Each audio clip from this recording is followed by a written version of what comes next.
Around 3 years ago, I bought a load of these magnetic cables. The idea is that you take the cable, you have an adapter on the end, which goes into your phone or whatever, and you can easily connect and disconnect the cable. The thing is that I had a whole pack of these, and I bought them around 3 years ago, and not many of them are still working. I suspect it's this mechanism around the swivel that is causing the problem. Yeah, you see there? There are 2 poles to this particular cable, and a lot of them I've had to recycle because they just seem to be really, really bad after a few uses. Well, I say a few, it has been a few years. Some of them died within months, some of them took years. But now I'm going to replace them and get rid of them. That's because I've now got these. Magnilink, or whatever that is, the 360 Pros. These cables are approximately double the price, maybe a little bit more, and that is after I added a whole bunch of discounts. However, this one has a few advantages. This one, due to the multiple pins that it's got, should be able to deliver fast charging. I never had fast charging with these. My phones would always charge slow, which is fine over standard USB, and considering I only normally charge my phone up at night, that's quite fine. But if I had a heavy day of use, or I was traveling or something like that, and I wanted my phone topped up quick, those cables were no good. Also, they were no good for my Steam Deck. It was just not powerful enough. So even though this video isn't sponsored or anything like that, I thought I would get my collection, open them up, and we'll have a first impressions quick look at what's going on and how good these might be. Now, first of all, the packaging. This is a 2-meter cable. Presumably I can just, oh, okay. Opens up pretty good. We've got a doohickey remover, fair enough. We've got a quick start guide, which is basically take the cable and plug it in. Yes, indeed. And you can see we got the different charging outputs here. So if the input is C and the output is C, it's 100 watt. I think, you know what, I'm not actually sure what I ordered in terms of that, but we'll find out, Right, so first cable out, very good. It's labeled as 100 watt, and it is a USB-C. It's got a nice bit of purple in there. I believe that's related to the rating. Nice braided cable. This one is a 2-meter cable? 2-meter cable. And we have all the adapters on the end. Now, this one, for me, is going to be absolutely pointless because that's for Apple products. So we'll get rid of that. And we'll have a look at the USB-C one. There we go. So on the bottom, this one has a whole bunch of connections. So if we compare that to the old one here, new one here, this one was a 2-pole, this one probably 7 or something, I have no idea. Of course it circles because the whole thing rotates, and it should snap on quite easy. What's the snap? Oh, okay, that's strong, and there's a nice little lip on the edge there. I like that. Okay, very good. And then this, oh, now this looks a bit better. Here we go.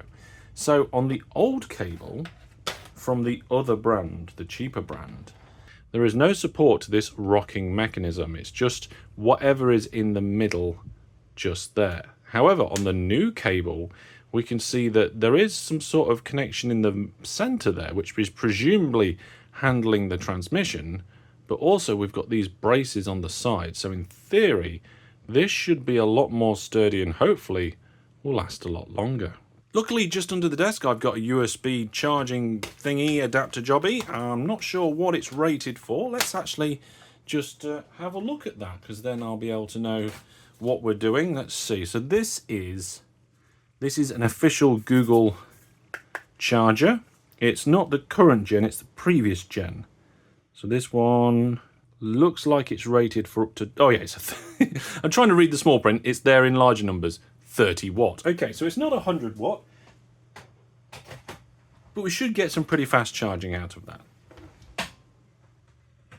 Plug one end of the cable in there, and then we'll install our little adapter in the bottom of the phone.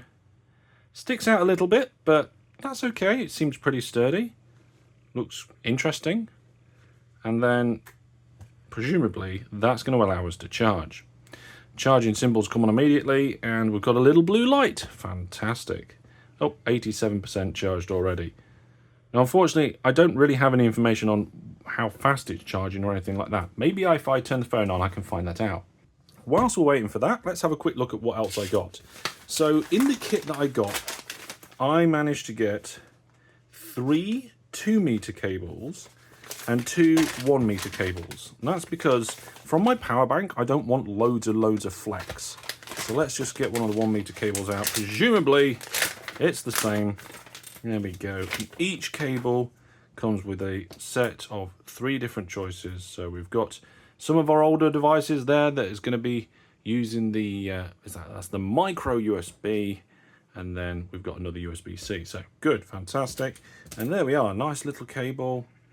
Again, that seems a lot more solid.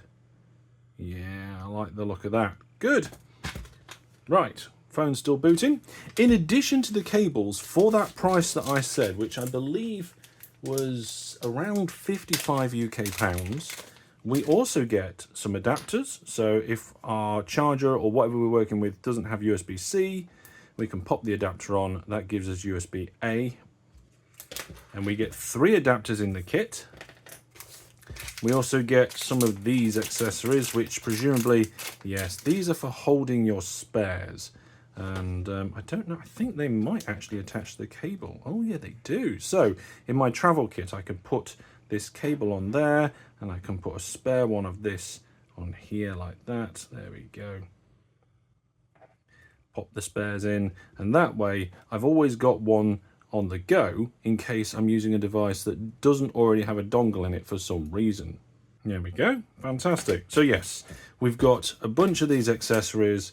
We've got the 5 cables at 2 different lengths, and these adapters and bits here. But in addition to that, I also bought some micro USB and Type-C extra dongles because I've got a few different devices that I'll want to hook up, which means for the 5 cables, I have now got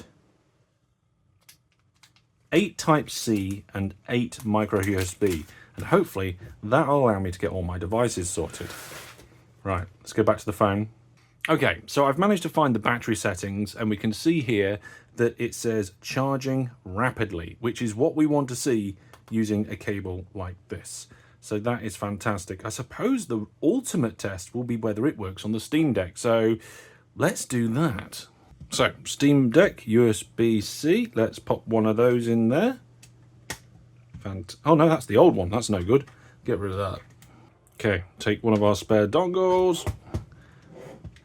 Pop it in here. We're on 95% battery at the moment.